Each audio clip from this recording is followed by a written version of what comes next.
Alright, thanks for joining me. This is Gulpane, just back with the Broken Sword retrospective. And I've been very much enjoying going back over the games that I played years ago from my youth when I was a child and into my sort of like teenage years and then at university as well. And then basically I'm having a great time. So in this video I'm going to go over my thoughts on Broken Sword 4. I'm going to read the plot from Fandom.com just to, if anyone has never played the game, give you an idea of what's going on in the game. And then I'm going to finish off with how Broken Sword 4 is different to the other games in the series, and just kind of my thoughts on my own nostalgia and what I think of the game. Right, so let's go over the story then from Broken Sword 4. So after the events in Broken Sword, The Sleeping Dragon, George Stobbart is running a bail bonds office in New York City with his partner, Virgil. George meets Anna Maria Presa, a girl with an old manuscript who wants his help to decode it. A group of mobsters, after the manuscript, ransack Anna Maria's hotel room, as well as George's bail bonds office, and steal the manuscript. George discovers that the mobsters are led by Fingers Martino, who runs an old meatpacking factory. George sneaks into the factory and overhears a conversation between Fingers and Vincenzo Spallici, who has obtained the manuscript. George manages to covertly take back the manuscript, which he examines with Anna Maria. George figures out that the fortified city on it must be Istanbul, Turkey. In the Pasha Palace Hotel in Istanbul, a waiter named Mevlut informs George about a citadel that is located beneath the Topkapi Palace. George and Anna Maria enter the palace and its catacombs, where they find a golden cherub. They take it back to the hotel. After a romantic night with Anna Maria, George wakes up without her, and Mevlut comes in armed with a gun. George is locked up in a cell, as he is suspected to be a terrorist. In his cell, George gets a visit from Father Nicholas and Sister Immaculata, who says that he should meet her on the roof. George escapes from the cell and meets with Immaculata, who appears to be Nicole Collard, his companion in previous installments. They return to the hotel, where George finds out Anna Maria has an apartment in Rome, Italy. In front of Anna Maria's apartment building, George meets brother Mark. After George figures out how to enter the building, Mark is not willing to give him a package that has arrived for Anna Maria. Inside her apartment, he finds a photo of Anna Maria, who, dressed as a nun, is standing in front of a Vatican wall. Another clue mentions a place near the monastery, Vatican, and he also discovers an airline ticket to Phoenix, Arizona. At a monastery in the Vatican, George covertly enters a water factory and finds Anna Maria's file in an office. After George is discovered and is being escorted outside by Cardinal Gianelli, Father Gregor tells him that Anna Maria used to work there, but that she has stolen a manuscript, and he hands over his business card. By showing the card to Mark, he is willing to help and gives George Anna Maria's package. From Mark, he learns about a qualcuno. The package contains a DVD with an interview with a man called Dr. Ronald Maynard, who has managed to make monatomic gold. Nico leaves to Phoenix to check things out. George gains access to the qualcuno, where he meets Dwayne Henderson, who he has met before in previous installments. Dwayne reveals that Spallici owns the club. Afterwards, George is caught for stealing a towel and tied to a chair. Spallici interrogates him about Anna Maria, and he overhears the recorded voice of Nico. Shots are being fired, so he thinks Nico has been killed. When he finds a way to escape, he goes for a drink, trying to forget the loss of Nico. The next day, still drunk, he arrives at Anna Maria's apartment, where Nico returns and George faints.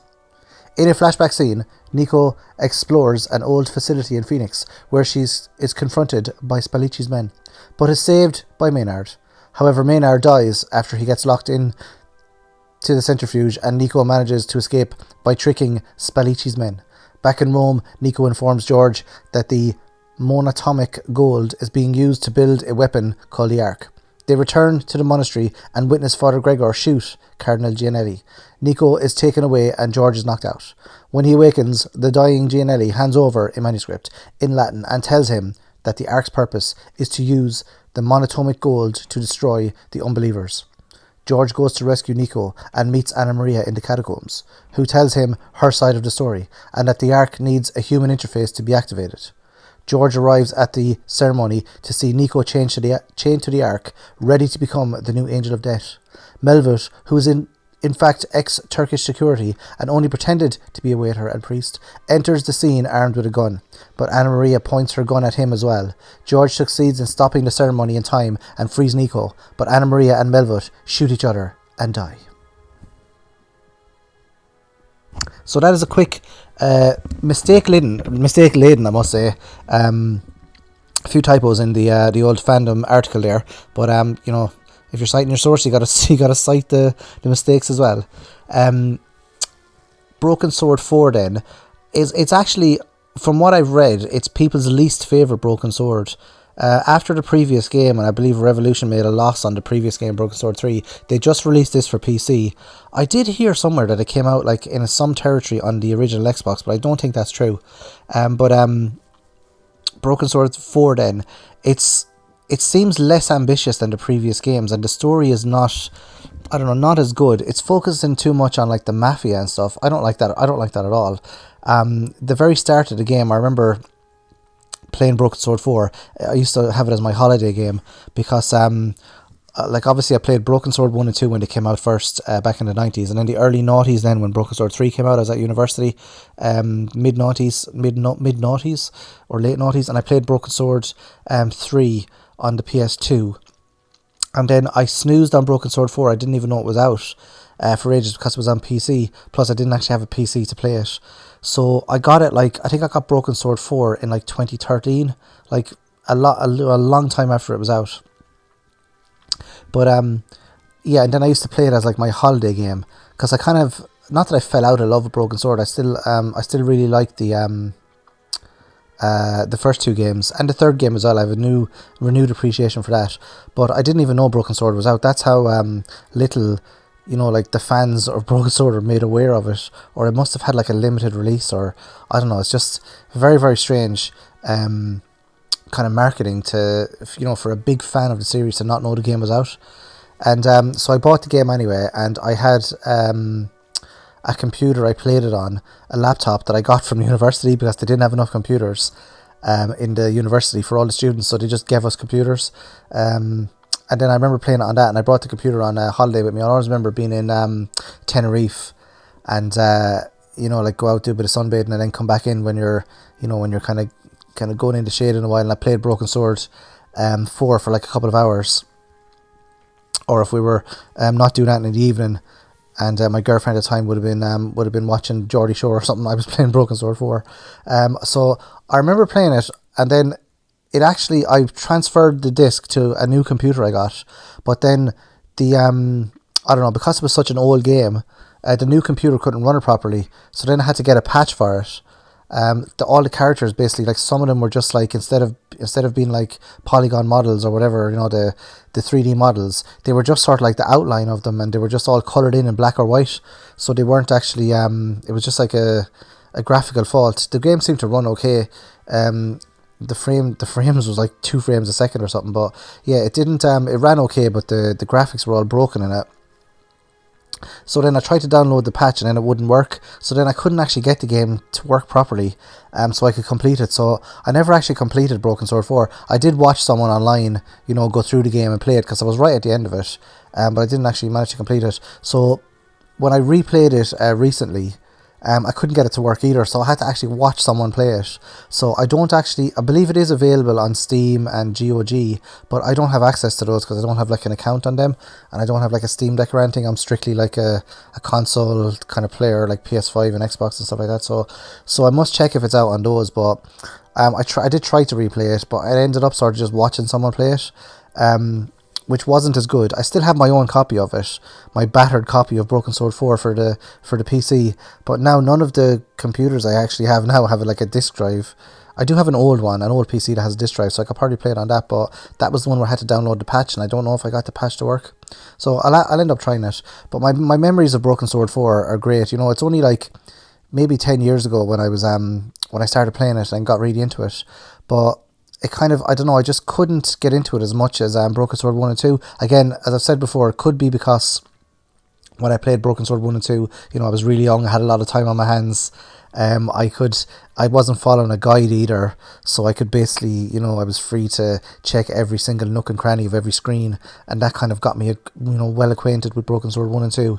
Whereas by the time I was playing Broken Sword 3 and 4, you know, like, you have the internet beside you, and you can basically look up, you know, if you get stuck in a puzzle, you can just look up, you know, the solution and all that, so you don't have the same kind of jeopardy or, you know, like, wonder that you have when you're playing, like, the games when you're younger. Or I could do what I just do now, and I just don't look at guides, and sometimes I spend, like, you know, an hour or two running around trying to find what to do, and but then with Broken Sword 5, there's like a hint system as well, so I don't know, it's tough. But Broken Sword 4, playing as George and Nico in the game, the new characters introduced are pretty good as well. Anna Maria kind of keeps you guessing. There is the, you know, the turn at her at the end, and it's nice to see kind of the old characters from the other games as well coming back in from Broken Sword 1 and Broken Sword 2, but it just doesn't have those moments that Broken Sword 1 and 2 has. Again, it's not as bad as Broken Sword 3, where it's very kind of actiony. Broken Sword 3 was like way too much, well, for me anyway, it kind of went too heavy on the action, whereas I prefer like the exploration and the story and kind of finding things out, which kind of Broken Sword kind of went back to its roots a little bit, where you point and click and you kind of instruct what to do, and you have to talk to people to kind of learn things, and it's not really clear what to do at first, so you kind of have to walk around different areas to find out, and then the puzzles are very intuitive as well in Broken Sword 4, a lot more than Broken Sword 3, in my opinion anyway. So if you've played Broken Sword 4, if you managed to get it to work on your PC, or if you've played it on Good Old Games or Steam, let me know in the comment section below. So let me know your thoughts on Broken Sword 4. I might do another video in the future after I've replayed the entire game when I can get it to work. I just wanted to get these few videos out now so that I could get the conversation going about Broken Sword. So let me know what you think in the comment section below. Thanks for listening, thanks for watching. I'll see you guys in the next video. Adios.